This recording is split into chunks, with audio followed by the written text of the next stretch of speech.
오늘 빌립보서 4장 10절에서 23절의 말씀을 가지고 주 안에서 사는 삶이라는 제목으로 하나님의 말씀을 함께 나누기를 원합니다.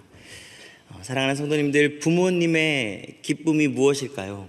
부모의 기쁨은 아마도 그 자녀가 잘 자라가는 것입니다.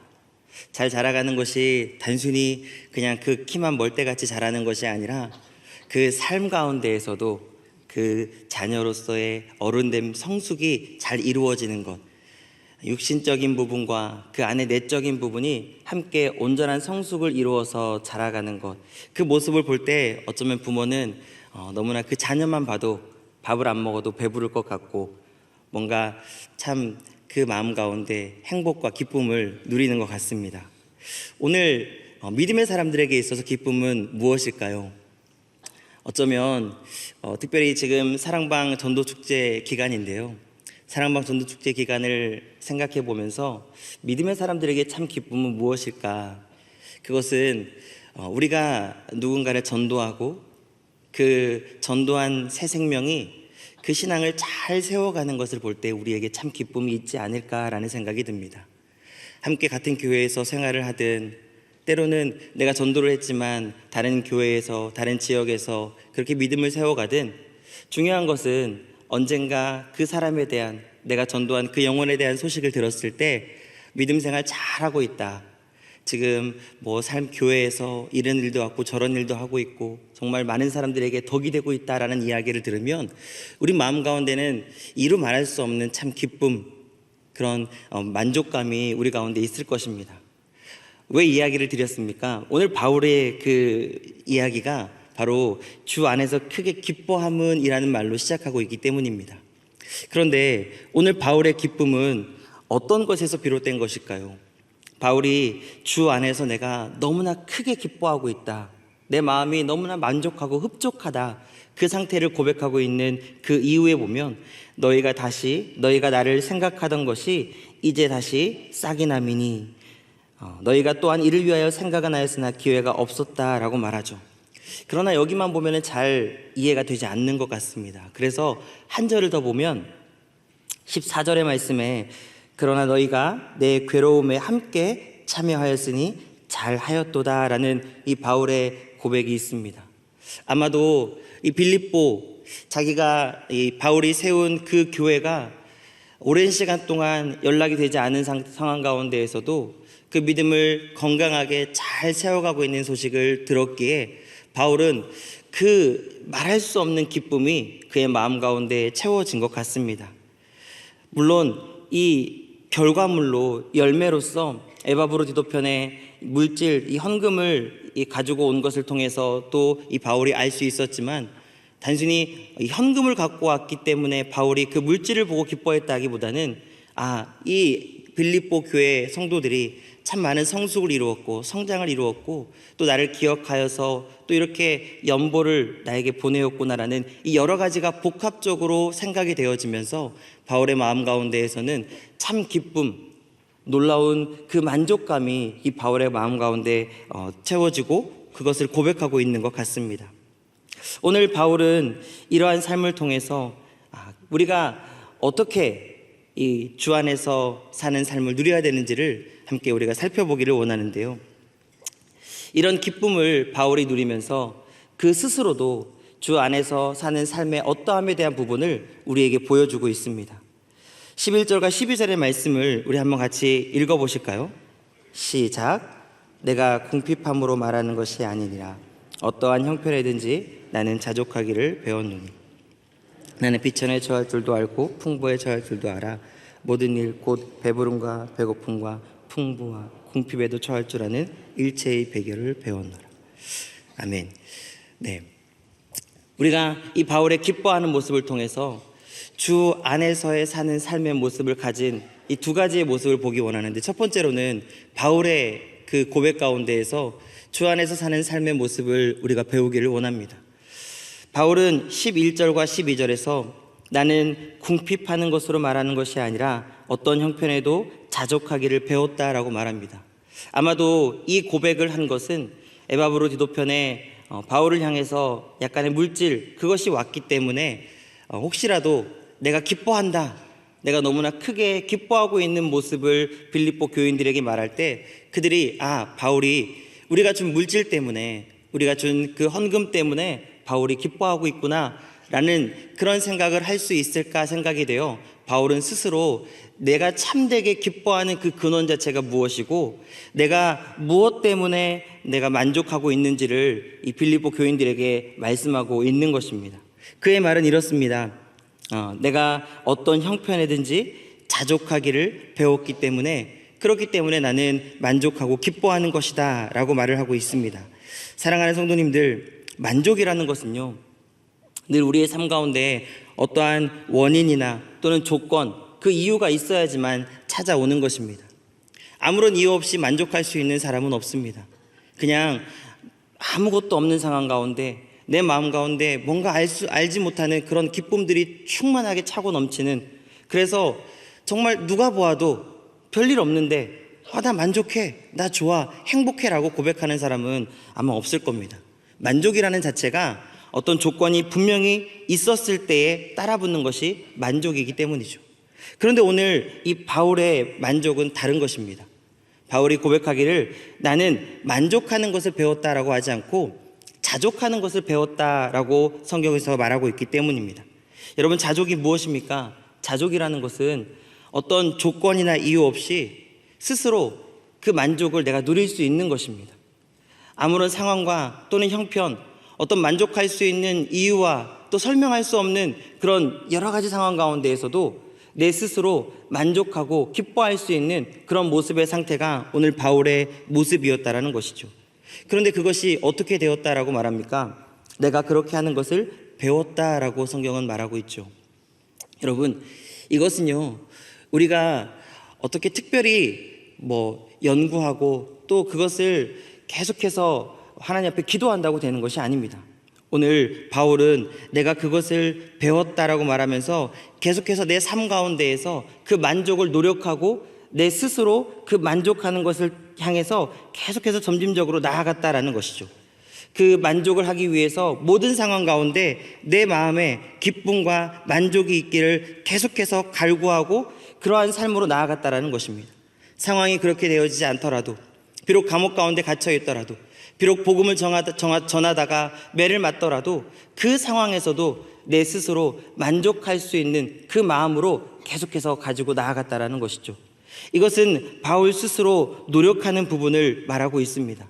여러분, 이 만족은요, 때로는 우리 스스로 내 삶에서 노력의 부분으로도 나아가야 할 필요가 있다는 것을 기억했으면 좋겠습니다.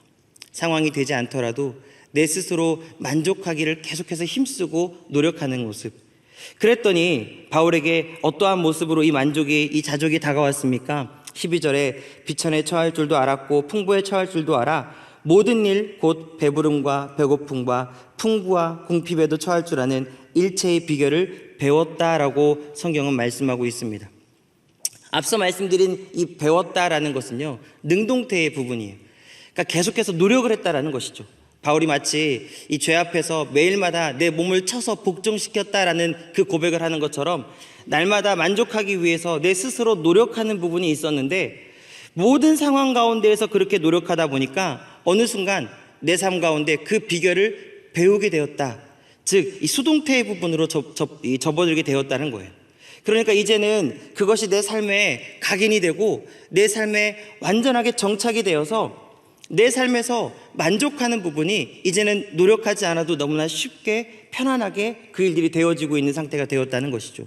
더 나아가서 오늘 이 배웠다라는 것에는 가르치다, 교훈하다라는 의미도 같이 포함하고 있습니다. 즉, 내가 그렇게 삶의 삶 가운데에서 모든 것에 만족하는 그 삶을 보이고 있으니 다른 모든 사람들에게도 나의 그 삶을 통해서 저 사람은 어떤 상황에도 자족할 수 있는 사람이구나, 상황과 형편이 저 사람을 뒤흔들 수 있는 것이 아니라 모든 상황에서 저 사람은 만족하고 자족할 수 있는 사람이구나라는 것을 많은 사람들에게 보여줄 수 있는, 그렇게 드러나는 삶의 모습으로까지 바울이 그 자신의 자족을 드러내게 되었다라는 것이죠. 여러분, 우리가 오늘 여기서 보는 이 궁핍에는요, 단순히 그냥 뭐 힘들고 조금 어려운 상황, 그런 상황을 우리가 생각할 수 있는데 사실은 그런 상황이 아닙니다.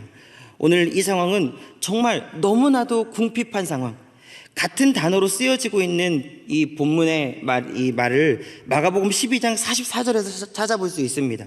과부가 그 가난한 중에서 자기의 소유, 모든 소유 곧 생활비 전부를 넣었느니라 에서 말하고 있는 이 가난함과 오늘 바울이 말하고 있는 이 궁핍과는 같은 단어를 쓰고 있습니다. 신약성경에서 오직 이 두 본문만이 이 단어를 쓰고 있는데, 여러분, 이 과부의 상황을 우리가 잘 알지 않습니까?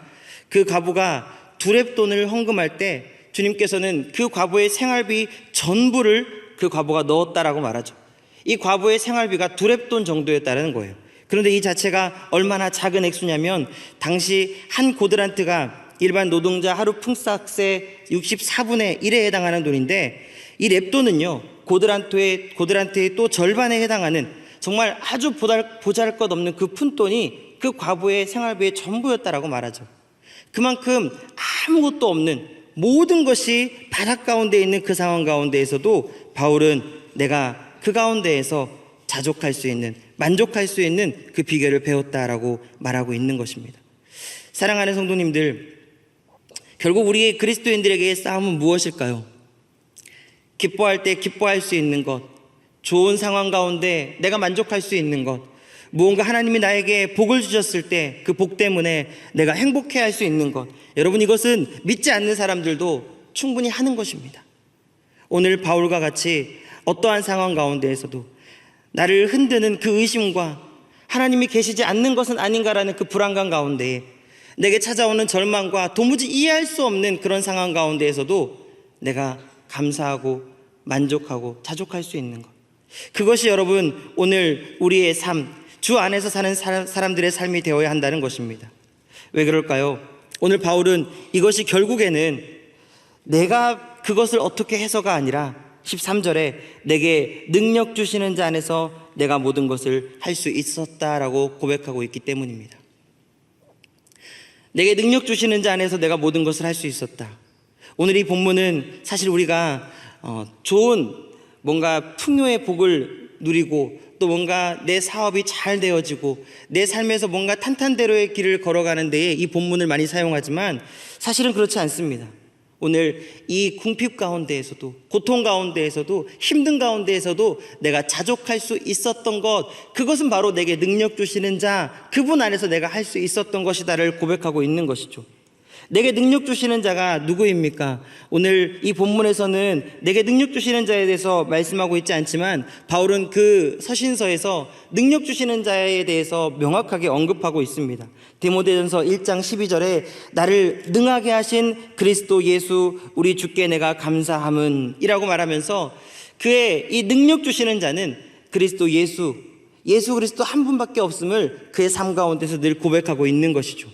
사랑하는 성도님들, 우리의 삶 가운데에서도 때로는 너무나 만족스러운 일, 정말 기쁘고 즐거운 일들, 행복해할 수밖에 없는 그런 일들보다는 절망 가운데 또 아픔 가운데 고통 가운데 있는 그 일들이 우리의 삶 가운데 더 많이 있을 수 있습니다. 그러나 그 가운데에 우리에게 능력 주시는 자 안에서 우리가 만족할 수 있고 기뻐할 수 있고 감사할 수 있음을 믿으시기를 소원합니다. 또 한 가지 주 안에서 사는 삶의 모습은 오늘 이 빌립보 교인들에게서 우리가 찾아볼 수 있습니다.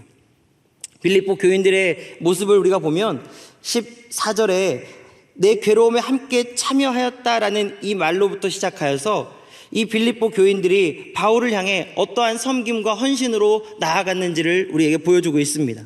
15절에 보면 내 일에 참여한 교회가 너희 외에 아무도 없었다라고 말을 하고 있고 16절에 2번이나 나 있을 것을 보내었다라고 말하고 18절에 에바브로디도 편에 너희가 준 것을 받게 되었다라고 성경은 말합니다.